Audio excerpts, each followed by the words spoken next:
Hello everyone. As you can see, I'm coming to you from inside our parish church, and you'll notice the change with the tabernacle, which we've placed in the center behind the main altar, as traditionally the tabernacle always in the center of the church.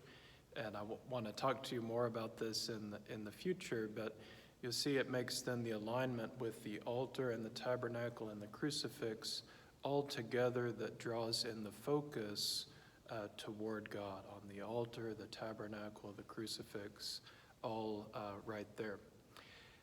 You'll see, I hope you like that arrangement. Those that have come by have said how much they enjoy that and how much they like to see the tabernacle back at the center of the church.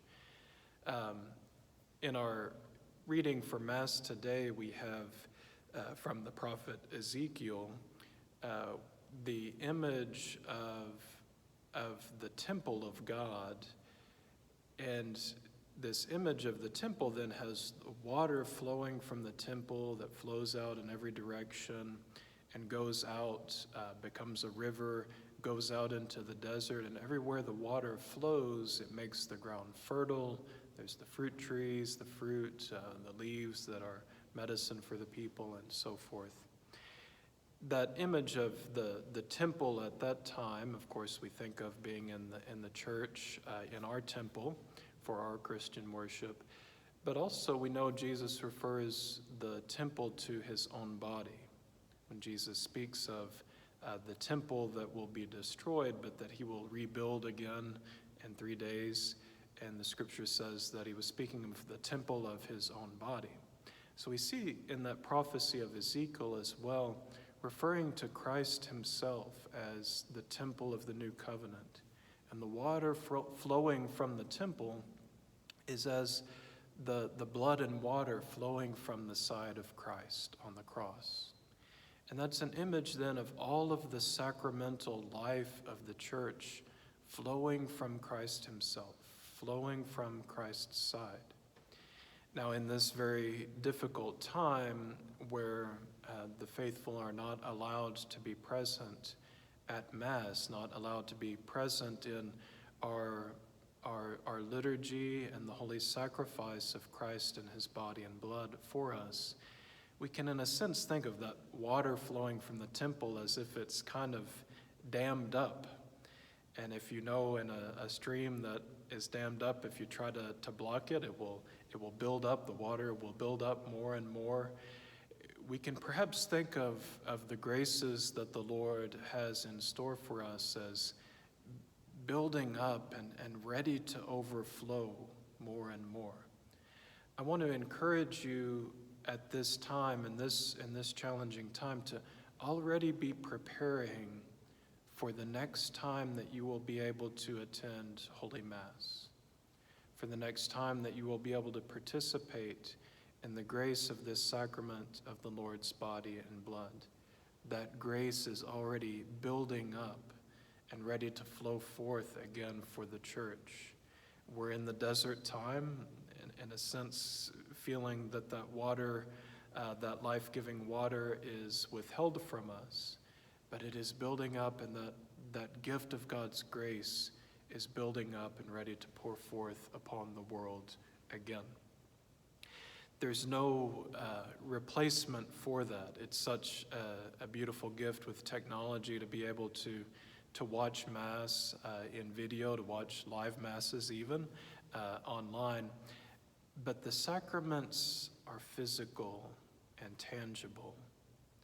They need our presence. I want to encourage you as you celebrate in the different ways, and on Sundays in particular, and of course the gift of being able to tune in for a live Mass or watch a video recorded Mass. But I want to encourage you to go to your map on your phone or get out a hard copy map, whatever you might have, and look at where your house is in comparison to the church, to where the temple of God is, or maybe you live closer to another church. Where is the church, and what direction is the church from your house? If you're in your kitchen or wherever, what direction would you face to face the nearest tabernacle, the nearest Catholic church? Where is that physical presence of Jesus in the tabernacle? Might be something to think about to remind us of the physical connection as well, even when you're not able to come to church, but to remind us of that physical connection. Where is the nearest tabernacle? Where is the nearest physical presence of Jesus in his body and blood? And the grace of that is pouring forth, is overflowing. It could be a reminder even as you're watching Mass from who knows where in the world, watching online, but remember that physical connection. You might even physically turn and face towards wherever the nearest tabernacle would be. It can be a reminder, as having the tabernacle at the center of the church is, a reminder that we're facing towards God in our prayer and in our worship.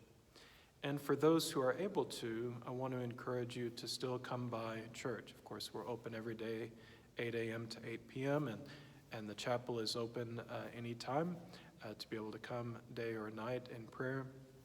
There's something very important for us in our physical presence, in our prayer and worship of the Lord in the Blessed Sacrament.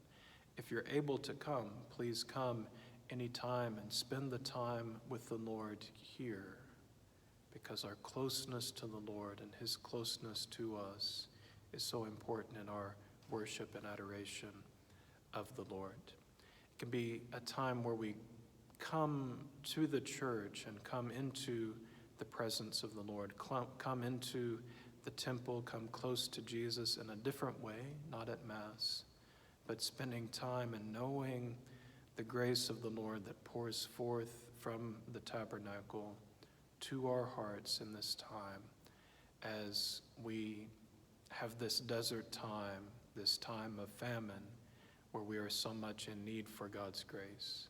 The Lord is here, and that grace is pouring forth for us in the world. Come, if you are able, to spend that time with Jesus here. If not, know where the church is. Face the church, face the tabernacle, to know the gift of the Lord, of that presence physically of the Lord here in our world, and that grace flows forth. You might remember also I'll be celebrating Masses every morning at the Missionaries of Charity Sisters. If you look up where the Abba House is located, and the tabernacle there as well, or I'll be celebrating Masses there. So that could be another place to look towards in our time of prayer and knowing the gift of the Lord flowing forth for us, in a sense constricted, in a sense being dammed up, but ready to burst forth again for our salvation, for God's grace at work in our lives. May God bless you in this difficult time. Please let me know of any need. I'm here for you, and the church is open. Come to the Lord. Face the Lord. Know the Lord's gift for us in this time. God bless you.